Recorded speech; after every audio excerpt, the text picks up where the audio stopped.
Bonjour à toutes et à tous.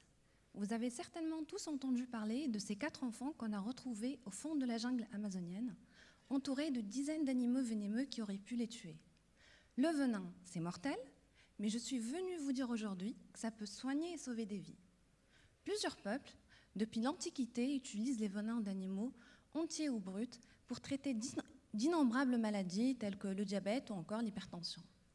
Ces venins renferment des trésors de 400 à 1000 molécules différentes qui peuvent être utilisées comme antidotes contre plusieurs maladies, dont le cancer du cerveau.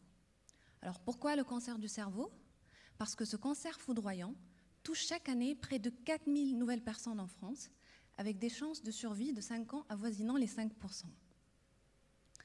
Nous avons choisi d'aller puiser dans ces trésors qui sont les venins, les peptides capables de combattre le glioblastome. Pourquoi des peptides? Parce que, contrairement aux agents thérapeutiques, ils sont capables de cibler d'une manière spécifique les cellules cancéreuses sans pour autant être très toxiques sur les cellules normales. Notre groupe d'ingénierie des protéines au sein de l'ICR, en collaboration avec l'IMP et 2 autres entreprises privées, a identifié des dizaines d'animaux venimeux capables de tuer les cellules cancéreuses.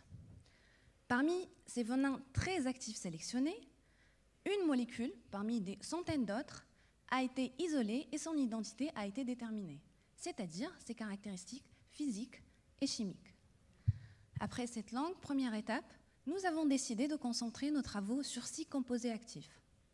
Je vais vous expliquer le fonctionnement d'un de nos composés. Il se lie d'une manière spécifique sur la membrane des cellules cancéreuses, interagit avec elles avant de finir par la tuer. Une fois ce travail terminé, il nous reste encore à faire des tests chez les animaux de laboratoire avant de pouvoir espérer passer chez l'homme, toujours dans le cas du cancer du cerveau.